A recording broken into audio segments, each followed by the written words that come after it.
AFC অনূর্ধ্ব-20 রানি Asia কাপের বাছাই পর্বের প্রথম ম্যাচে ফুটবল মাঠে নামবে বাংলাদেশ মেয়েরা। সন্ধ্যা 6:30টায় লাওসের বিপক্ষে ম্যাচ দিয়ে বাছাই পর্ব শুরু করবে আফিদারা। নিজেদের সেরাটা খেলেই এএফসি অনূর্ধ্ব-20 রানি এশিয়া কাপে জায়গা করে নেবে দল, আশাবাদী দলের অধিনায়ক। এদিকে এই টুর্নামেন্টে ইম্প্যাক্ট রাখাই মূল উদ্দেশ্য বলে জানান head coach Peter Butler.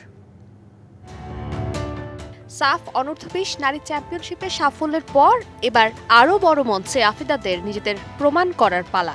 AFC অনূর্ধ্ব-20 নারী এশিয়ান কাপ 2025-এর বাছাই পর্বে অংশ নিচ্ছে বাংলাদেশ অনূর্ধ্ব-20 নারী ফুটবল দল। গ্রুপ এইচে বাংলাদেশের প্রতিপক্ষ হিসেবে থাকছে স্বাগতিক লাওস এবং দক্ষিণ কোরিয়া ও তিমুর লেস্তে। বুধবার নিজেদের প্রথম ম্যাচে লাওসের বিপক্ষে মাঠে নামবে লাল সবুজের প্রতিনিধিরা। বাংলাদেশ ফুটবল ফেডারেশন সাফজয়ী 23 সদস্যের দলকেই এএফসি বাছাই পর্বের জন্য অপরিবর্তিত রেখেছে। দল আত্মবিশ্বাসী থাকলেও ম্যাচ বাই ম্যাচ এগোনোর কথা জানিয়েছে Afida Khandakar. All time Roma. Taste it, love it.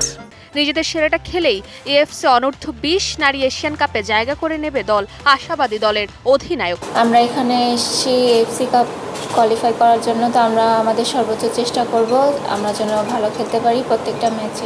Bangladesh H গ্রুপে তাদের সবগুলো ম্যাচ খেলবে। এই গ্রুপে আছে দক্ষিণ কোরিয়ার মতো শক্ত প্রতিপক্ষ। এমন শক্তিশালী প্রতিপক্ষের বিপক্ষে ম্যাচ খেলাটাকে বেশ বড় সুযোগ হিসেবে দেখছে জাতীয় দলের কোচ। জানালেন এ ম্যাচ ভবিষ্যৎ সিনিয়র দল গঠনের প্রস্তুতির অংশ।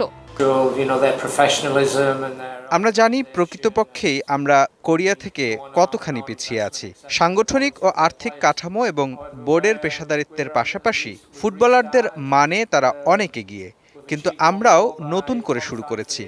এবার দেখার পালা বয়সভিত্তিক দলের উন্নতিতে আমরা কোন অবস্থানে আছি। এজন্যই এই প্রতিযোগিতা আমাদের কাছে বেশ গুরুত্বপূর্ণ। বুধবার বাছাই পর্বের প্রথম ম্যাচ খেলার পর 8 ও 10 আগস্ট আরও দুটি ম্যাচ খেলবে আফিদার দল।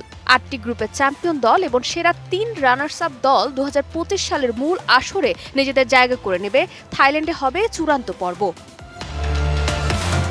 ফারজানা জাহান প্রিয়া, ডিবিসি নিউজ।